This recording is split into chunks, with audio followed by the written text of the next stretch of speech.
वाराणसी में कोरोना बेकाबू है। यूपी सरकार के आदेश के बाद जिले में कोरोना के बढ़ते संक्रमण को देखते हुए 17 मई तक कोविड कर्फ्यू बढ़ा दिया गया है। वाराणसी में कोविड कर्फ्यू के बीच स्थानीय प्रशासन ने शराब की दुकानों को खोलने को लेकर दिशा निर्देश जारी किए हैं और आज से वाराणसी में सुबह 7 बजे से दोपहर 1 बजे तक शराब की दुकानें खुली रहेंगी। शराब की दुकानों पर किसी तरह के विवाद न हो, इसके लिए प्रशासन ने थानों को भी अलर्ट जारी किया है।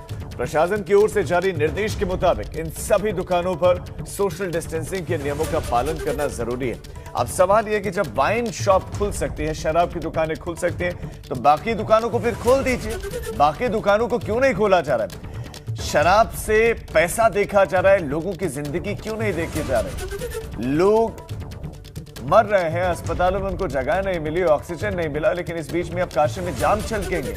जाम छलकने के लिए विशेष परमिशन, विशेष इजाजत दे दी गई और बाकायदा पुलिस कर्मियों को कहा गया कि देख लें वहां पर सोशल डिस्टेंसिंग का पालन होगा या नहीं होगा। देखते रहें कि डिस्टेंसिंग का पालन हो, तो फिर ये तो फिर दूसरी दुकानों में भी करवाया जा सकता है।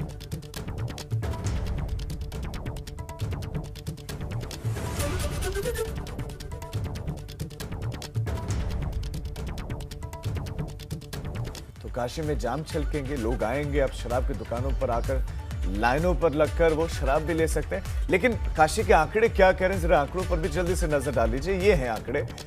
24 घंटे में 745 नए पॉजिटिव केस आए हैं। 745 नए पॉजिटिव केस आए हैं और यहाँ शराब की दुकानों को खोलने का फैसला लिया गया। एक्टिव केसेस देखिए कितने, 9722 हैं। 17 मई तक कोविड कर्फ्यू बढ़ाया गया, लेकिन उसमें शराब की दुकानों को अब छूट दे दी गई। केसेस आ रहे हैं, हालात खराब है, लेकिन उसके बाद आपने जाम छलकाने की इजाजत दे दी है। नीतीश पांडे हमारे संवाददाता हमारे साथ जुड़ गए हैं। नीतीश, ये मानकर चला जाए कि जान ज्यादा जरूरी नहीं है, रकम पैसा ज्यादा जरूरी है, राजस्व ज्यादा जरूरी है और यही कोशिश है, इसीलिए शराब की दुकानों को खोलने की इजाजत दी गई। इसके अलावा कोई और रीजन तो नजर नहीं आता। निश्चित तौर पे बहुत ही अजीबोगरीब फैसला है ये।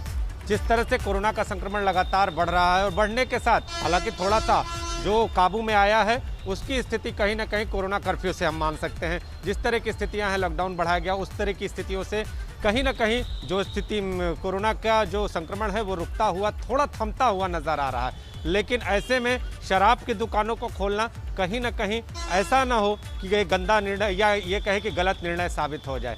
इस वक्त हम कैंट के एक शराब की कहे कि यहाँ पे शराब का मार्केट कहा जाता है और उस मार्केट में खड़े हैं। हालांकि दुकानें बंद हैं। राजू, आपको पिछले कोरोना काल की एक याद दिला देते हैं कि जब शराब की दुकानें खुलनी थी तो उसके 1 से 2 घंटे पहले शराब के जो दुकान वाले लोग हैं वो पहुँच चुके थे, जो सर्किल है वो बना रहे थे और इसके साथ ही सोशल डिस्टेंसिंग की पूरी व्यवस्था कर रहे थे। दुकानों का सैनिटाइजेशन किया जा रहा था।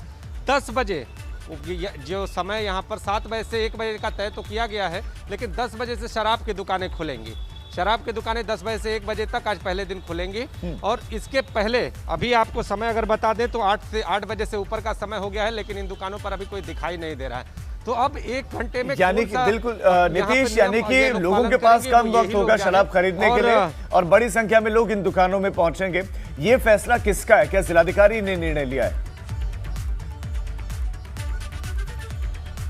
निश्चित तौर पे कल जिस तरह से नई गाइडलाइन आई वाराणसी प्रशासन की, उस गाइडलाइन के अनुसार जो यहाँ के जो प्रतिष्ठान है, जैसे जो ज़रूरत के सामान है, वो 7 बजे से 1 बजे तक ज़रूरत के सामानों की दुकानें खोली जाएंगी ताकि जनता अस्त व्यस्त की स्थिति यहाँ पे स्थिति न हो। लेकिन इसके साथ ही साफ तौर पर यह कहा गया है कि सोशल डिस्टेंसिंग का पालन हो, कोरोना की गाइडलाइन का पूरा पालन हो और दुकानों पर भीड़ न लगाए। लेकिन सबसे बड़ा सवाल, मेरा सवाल ये जो शराब की दुकानें हैं इनको खोलने से है कि यहाँ पर जिस वक्त शराब पीने वाले पहुँचेंगे, जैसा कि पिछले उदाहरणों में देखा गया है कि लोग झोला लेकर पहुँच गए थे, अगर लोग कतार में लग गए थे, महिलाएं कतार में लग गई थी और जिस तरह की अव्यवस्था उत्पन्न हुई थी उससे कैसे निपटा जाएगा। हालांकि वाराणसी पुलिस का ये कहना है कि फैंटम लगातार चक्रमण करती रहेगी, लेकिन फैंटम चक्रमण करेगी, जब चक्रमण करेगी तो भीड़ छट जाएगी और जब फिर से फैंटम चली जाएगी तो फिर से कतारबद्ध हो जाएंगे लोग। तो ऐसे में बड़ी समस्या हो सकती है और इस वक्त में इस तरह का निर्णय लेने की ज़रूरत क्या थी? वाराणसी शहर में कुल 625 ठेके हैं और 625 ठेकों से एक बड़ा राजस्व प्राप्त होता है, लेकिन कोरोना कर्फ्यू के दौरान, कोरोना काल के दौरान इस तरह का निर्णय कहीं ऐसा न हो कि कोरोना को बढ़ाने का कारण बन जाए। वाराणसी बिल्कुल नीतीश, ये सवाल तो उठेंगे और जलपान बाद में मदिरा पान पहले बढ़ावा देते हुए दिख रहे हैं, वहां का जो प्रशासन दिख रहा है। बहुत शुक्रिया नीतीश आपका इस जानकारी के लिए। लेकिन जिलाधिकारी को ये बताना भी चाहिए कि एसेंशियल सेवाओं में, आवश्यक सेवाओं में उन्होंने जोड़ दिया है, यानी कि शराब की दुकानों में जो काम करते हैं वो आएंगे और कहेंगे कि हम आवश्यक सेवाओं से जुड़े हुए वो पहुंचेंगे। शराब को कुल मिलाकर बढ़ावा दिया जा रहा है, यही नजर भी आ रहा है।